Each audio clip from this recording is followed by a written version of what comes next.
Okay, so this is the input file. And I'm going to be showing how I've done this so far, using machine learning and more. And this is the output file with no errors. Hello and welcome back to another Python programming video. Today, I'm going to be showing how I've been making a new coding language with structured English syntax, using Python. What should I call the programming language?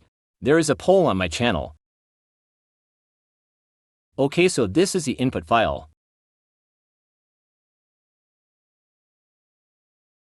And this is the output file with no errors.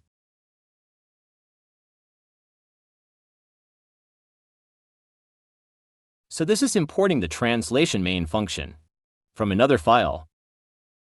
And this is importing functions from the error checker file. This function is used to remove some lines, which would otherwise cause errors in the output file. And this is used to remove redundant lines of code. Firstly, we set this Boolean variable to false. Then we call the translation main function we imported.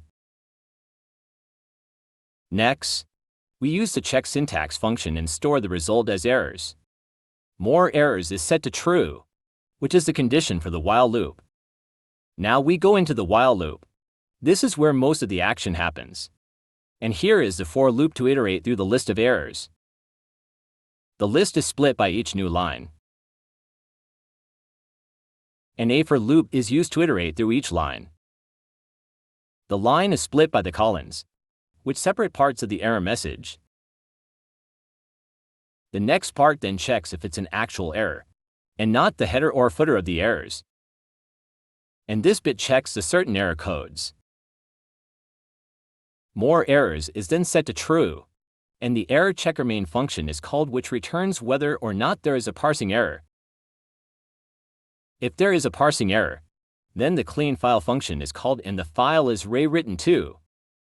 Also, parsing error is set to false now. This else statement then sets more errors to false.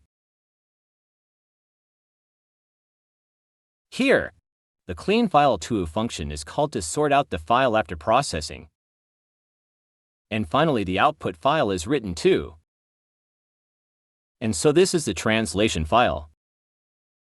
We import the NLTK library here, which is a machine learning library. This line is commented out since we already downloaded it. Then there is the read file function, which reads the input file. It reads this file.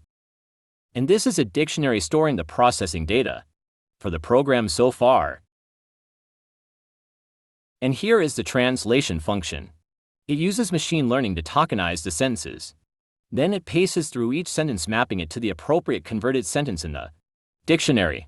Meanwhile, checking for indentations and adjusting those lines accordingly as well. Otherwise, it prints out an appropriate error message and returns all the translated code at the end.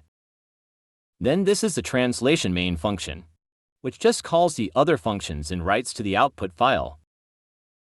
Then this is the same thing but with some extra print statements for when it's run directly. This is the error checker file. First, we import subprocess and numpy. This is the check syntax function that uses the subprocess library and pulin to get a log of the errors.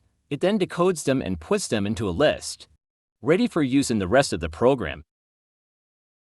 Then it's the error checker main function, which firstly gets the errors from the check syntax function, then opens the output file.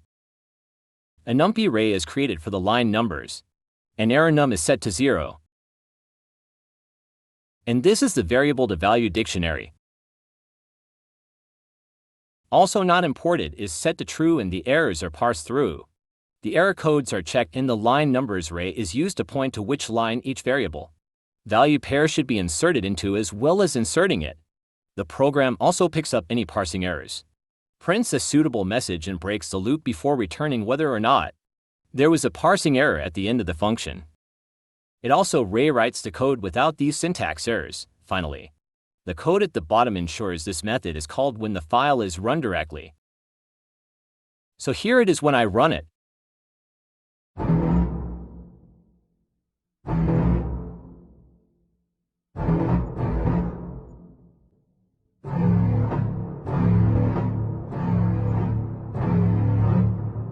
And this is the output file now. We're gonna run it to see if it works. Okay, so here it is running. We're going to fill out the inputs, then see if it works or not.